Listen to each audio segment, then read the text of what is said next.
Hello. How you doing? Good, how are you doing? I'm Abigail, I'm a medical student working here with Dr. Queen. Doctor today. Tell me what's going on. What brought you here?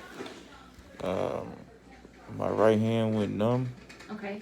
like this part, my pinky finger, my ring finger, halfway down my hand So these two fingers are like to down my okay. wrist. Sometimes it goes numb through these two fingers, half my hand, all the way to my elbow. Okay.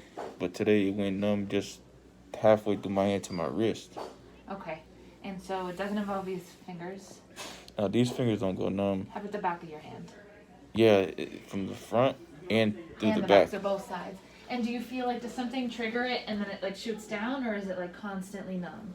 Nah, it gets real numb, and then like it feels like frostbite. Okay. And like a real sharp pain, and it hurts real bad, and I gotta like stretch my hand like this, and then like stretch my shoulders, and then shake my hand like this. Yeah. And then the pain, and then like I like grip my hand like this, and then the pain will go away slowly. Okay, how long does that last? Like minutes, hours? Before it goes away? Before it goes away. Like minutes. Minutes, okay. And so it won't go away on its own, you kind of have to stretch out a little bit? Yeah, I have to like stretch my hand and my neck. How many times a day is it happening? Like more than 5 times. Okay. And when did it start first? August 7, 2018. Oh, a couple years. A few years. 2018. Yes. Every day. Every day. Has anyone ever checked it out before? Have you told the doctor about it or not? They said that it could be because of like the protruding discs in my neck and in my back. Yeah. But Did you get any imaging of your back done? Yeah, they did it. They did it at after they tried to cover it up, and I had to call the police and internal affairs, and then they did the imaging and the X-rays and the CAT scan. But then when I was released from the hospital, and they had like a little police brutality court hearing in the hospital. Okay. When I was released from the hospital, the internal affairs tried to cover it up. What tried to cover up what? The police brutality case. Okay. But they were the ones who came to the hospital, and it wasn't until when I called them the second time from the hospital, 911, that the hospital actually helped me. Like they did the X-ray and the CAT scan. Okay. And did that show anything? Yeah, they said it was like protruding discs in my neck and in my back. And what did they tell you to do? They didn't tell me anything. They tried to cover it up. Oh, they tried to cover it up. You said that's the issue. Okay. Why were they doing that? I guess because I was suing them for a lot of money. I guess I wrote too much. For that case? Yeah, I guess I wrote too much money on the complaint. Okay.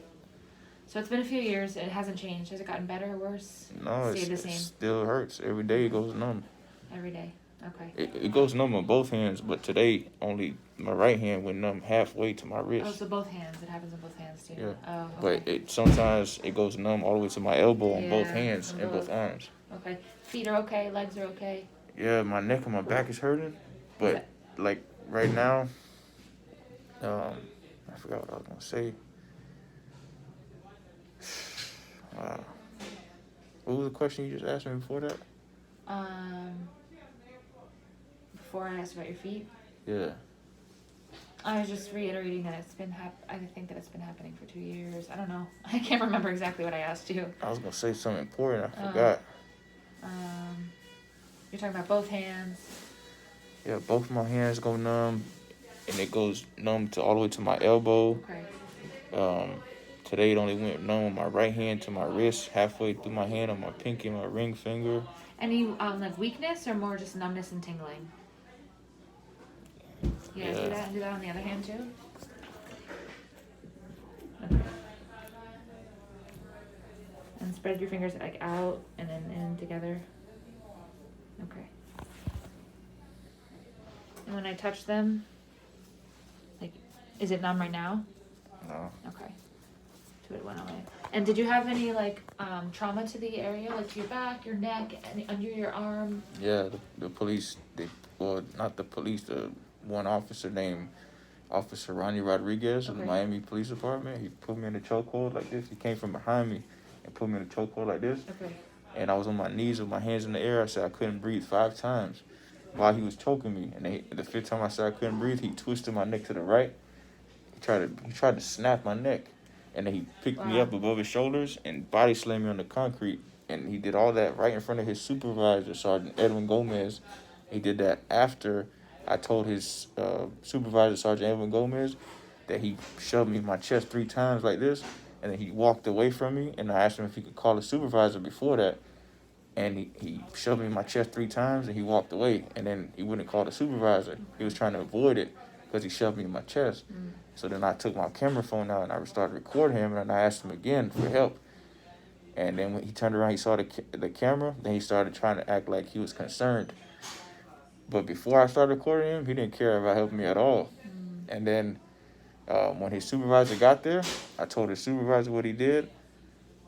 After I told him why I needed his help initially, and then he came from behind me as soon as I told the supervisor, he put me in the chokehold, twisted my neck to the right, picked me up and body slammed me on the concrete, and he picked me up off the ground. He took everything out of my pocket. He put me in handcuffs. Then they took me to the Jackson Memorial Hospital psychiatric unit. And then another officer came. 2 officers came. They were smoking big cigars. And Officer Leslie Diaz, he already knew what happened. Because when he walked up to him, he said, "So why?" He took a puff of the cigar like this. He said, "So why'd you beat him up?" And then Officer Ronnie Rodriguez, he just looked at him like he was in shock, like he was scared or something. So then Officer Leslie Diaz, the police responding to the incident officer, he started like befriending him, like trying to be nice to him, to talk to him so he could get a confession. And I was sitting in the backseat of the police car with the handcuffs on, listening to him through the window. They was right next to the window. And then after Officer Leslie Diaz was talking to him for a few minutes, Officer Ronnie Rodriguez yelled out loud at Officer Leslie Diaz. He said, "Man, let's just take him somewhere and beat the shit out of him some more." And then Officer Ronnie Rodriguez he went to the back of the car, started filling out paperwork, and then they took me to Jackson Memorial Psychiatric Unit. That's when I called 911 from the first floor. Okay. Then the rescue team came with the gurney to take me to the hospital. And when they came in, all the nurses and doctors came running out of like several doors, started screaming and yelling at them, and then they made them leave. And then they put me in this little room. They surrounded me with like 10 people. They forced me to take my pants down. They injected me in my rear end. It was something that made me fall asleep. Yeah, that's traumatizing. And my heart's hurting right now. Yeah. I had like a sharp pain all of a Right sudden. now? Yeah, I had a sharp pain right now all of a sudden. Is it still there? Nah, it was just real quick, sharp pain. Okay. Maybe I need to breathe or Is something. it hard to breathe? Nah, I don't know. It's not hard to breathe. It just had a sharp pain. And then they slammed the door in my face after I asked them if they could at least leave the door open. And the Chinese guy, he walked outside, he looked at me, he slammed the door in my face. And then when I woke up, they brought me upstairs, and then I called 911 again from the phone, and the 911 operator said, "Omar, we're sending the internal affairs to help you this time." Then the internal affairs came, and then that's when they let me see a doctor finally. Okay, so this kind of all started it. Like this whole incident was before the numbness and tingling? Nah, I didn't. My hands and my arms didn't go numb until that happened. Right, so that's what I mean. So this all happened, and then you started feeling the stuff afterwards. Yes. It wasn't happening before that. No, ma'am. Okay, so it sounds like maybe that incident where they threw you onto the ground and stuff could have caused like some sort of injuring your back. Maybe that's. I think when he was choking me, he twisted my neck to the right. I see. That it messed up my neck. Okay. And then they were saying something about the protruding discs. Okay. Is like connected to my arm or something like that. The Yeah, nerves. exactly. The nerves come from your neck, so that would make sense. I think that's what. Yeah. That's what it is. Can you feel temperature, like cold, hot? Although when I came here and sat down, I felt cold like for like a minute. Like I felt sick for a second, then it went away. Oh, okay. Do you have any medical conditions? Like allergies. Like diabetes, high blood pressure, I heart disease. I think I got high blood pressure. High blood pressure. Do you take any medications daily? No. Okay. Any surgeries in the past? Yes. Handful of surgeries. Handful. Okay. Anything to your back or your arms or your neck? No, I was really scared to do that because they were saying like They give you like they were talking about surgery for your neck. Yeah, they were saying like if they mess up, they could like I could be paralyzed and all kind of stuff. Right, that would be like the worst case, rare complication. But they have to tell you that just because like you're working in the neck where your spinal cord is, and so there's a lot of like precious structures back there. So they just have to let you know that that could happen in the rare case. Yeah. You're a doctor? A medical student. Yeah. But I'm gonna go speak to the doctor, let him know what's going on, and he'll be back in to examine you as well. We'll come up with a good plan for you. Thank you, Miss Abigail. Yeah, of course. Are you in pain right now, or numbness, or it went away for right now? The numbness went away, but Okay. my neck and my back is hurting. Okay. And do you do anything for work? Anything that makes you like lifting or like using your arms and stuff that can make it worse? Well, I literally had to run from the Broward bus terminal to the Broward Health Medical Center to get my medical records before they closed at 5.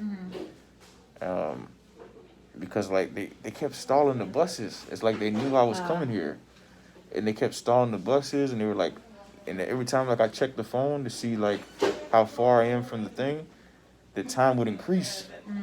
And then like people were like acting like they were just acting real suspicious. You know what I mean? Yeah. And it happens a lot, so I wasn't surprised. Okay. That's why when I got to the bus terminal to have to catch the last bus, if I would have waited for that bus, I wouldn't have made it on time. So I just ran from Alright. the Broward bus terminal to here, and Yeah. I made it on time to get my medical records. But before that, my hand had went numb, so I was concerned about that. So Yeah. No, it's good that you're here. Yeah. We're gonna try to do some more investigation, maybe some more repeat imaging, just to see if anything's worsened or anything like that, and we'll come up with a plan for you. Thank you, Miss Abigail. Yeah, of course. We'll be back soon. Okay. All right. Alhamdulillah.